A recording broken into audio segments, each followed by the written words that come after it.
Plus de 90 jours après la démission du gouvernement, le Togo dispose enfin d'un nouvel exécutif depuis le mardi 20 août 2024. Ils sont au total 35 ministres et 3 ministères rattachés à la présidence et à la primature. Au sein de ce gouvernement abracadabrant, en dehors des indéboulonnables, des recyclages et le jeu de chaises musicales, la petite nouveauté est l'entrée, solitaire au gouvernement, de Joseph Koami Gomado, désormais et ex-membre du bureau de l'Alliance nationale pour le changement, un exécutif dirigé par Victoire Daubé qui a présenté le vendredi 23 août aux députés sa déclaration de politique générale. Cet exercice républicain a encore révélé l'obscurantisme qui couvre le régime de Faure Gnassingbé. Le nouvel exécutif connaît 11 départs, parmi lesquels des personnalités appelées notamment à d'autres fonctions, et 13 nouveaux entrants. Fait notable, plusieurs nouveaux ministres se voient confier des départements importants comme l'économie et les finances,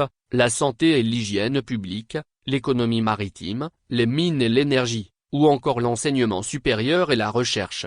Les inamovibles de Faure Gnassingbé. À l'évidence, face aux défis de l'heure, en l'occurrence le marasme économique et le flou institutionnel instauré dans le pays, la seule préoccupation de Faure Gnassingbé est la sauvegarde du pouvoir. Pour ce faire, il a décidé de continuer à s'entourer de ces personnes qui l'aident à protéger son bien le plus précieux. Elles sont systématiquement présentes au gouvernement depuis près de 20 ans, malgré leur incapacité notoire à répondre aux besoins les plus élémentaires des populations.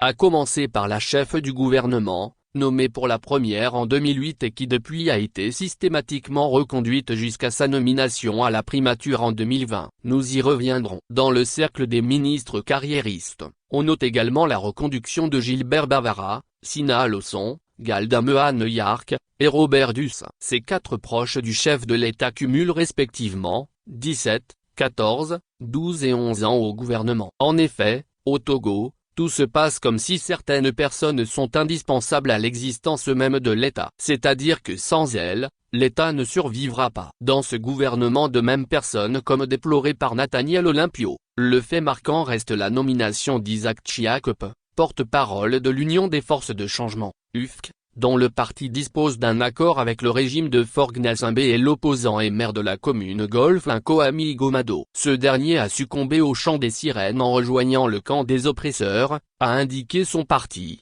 l'AN qui a ouvert une procédure disciplinaire à son encontre. Rien de nouveau sous le soleil. Que peut-on attendre d'un tel gouvernement? On ne peut rien espérer de nouvelles perspectives en recyclant depuis 18 ans les mêmes personnes et les mêmes politiques publiques, répond Nathaniel Olympio. Pour lui, le profil des ministres montre clairement que l'objectif principal de cette équipe est de rendre opérationnel le coup d'État constitutionnel de mai dernier. De toute évidence, ce régime est à bout de souffle. Et ce n'est pas la politique générale présentée par la première ministre Victoire Daubé qui va rassurer les plus sceptiques éreintés par les incohérences et l'absence d'une vision claire de son gouvernement.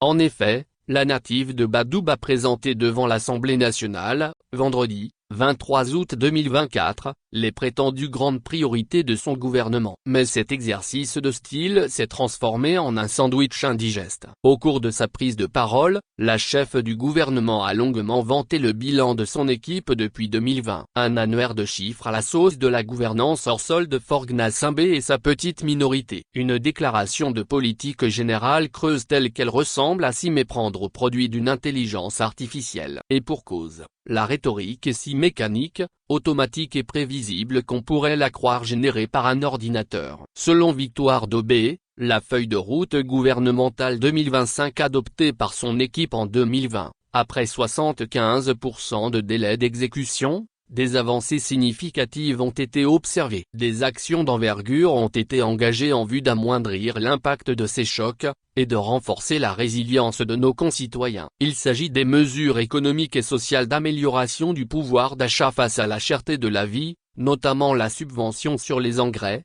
les produits pétroliers et le gaz domestique, des mesures fiscales en faveur du secteur privé, ainsi que la revalorisation du salaire minimum interprofessionnel garanti, SMIG, a indiqué l'ancienne directrice de cabinet de Faure Gnassingbé.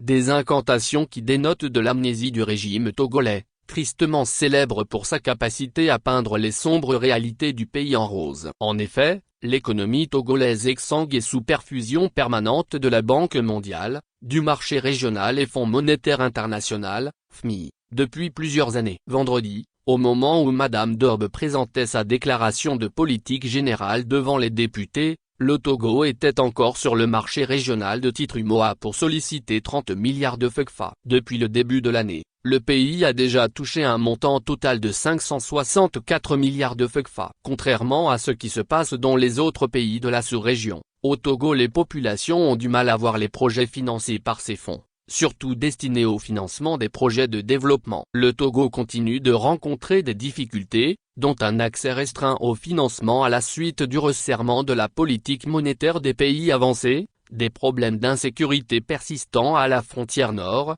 et une insécurité alimentaire durable et aggravée par le changement climatique, a fait savoir Kanji Okamura, directeur général adjoint du FMI en mars 2024, confirmant les difficultés de l'économie togolaise, lors de l'annonce d'un accord permettant au Togo de bénéficier d'un financement de 390 millions de dollars environ. Dans son document, la première ministre s'est vantée aussi des prétendues avancées réalisées par son gouvernement dans plusieurs domaines sociaux, dont la santé, l'éducation, l'accès à l'eau potable et l'énergie. Sans annoncer aucune mesure sérieuse, elle a simplement indiqué que la satisfaction des besoins sociaux de base tels que les soins de santé de qualité accessibles à tous, l'éducation pour tous et de qualité, l'eau potable, l'électricité accessible à tous, l'emploi pour les jeunes et la modernisation de la vie publique avec une plus grande redevabilité seront les lignes directrices qui continueront de mobiliser la nouvelle équipe gouvernementale.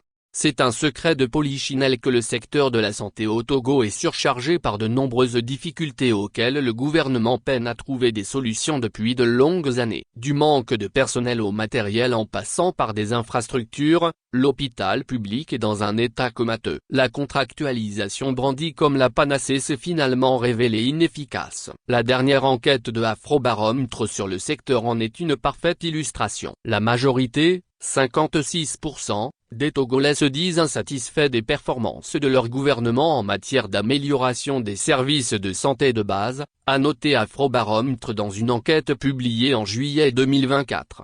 Le secteur de l'éducation baigne aussi dans une précarité indescriptible. Les établissements scolaires n'arrivent pas à satisfaire toutes les demandes. Le système du double flux est devenu la norme dans nombre d'écoles publiques. L'année académique écoulée, des élèves ont été encore tués par des murs de fortune qui leur servaient de salle de classe. L'année dernière à l'université de Lomé, il y avait près de 75 000 inscriptions pour environ 18 500 places. Au Togo, l'électricité et l'accès à l'eau potable sont devenus un luxe. À Lomé comme à l'intérieur du pays, nombre de nos concitoyens n'y ont pas accès, sinon sporadiquement. Dans certaines localités, les hommes et les animaux s'abreuvent encore à la même source. C'est dans cette précarité ambiante que le gouvernement d'OB2 a été installé. Et les Togolais ne semblent faire aucune illusion d'un quelconque impact. L'immobilisme et zéro efficacité ont été reconduits à la tête du Togo. C'est la preuve que Faure n'a rien à proposer et reste totalement fermé aux attentes des Togolais,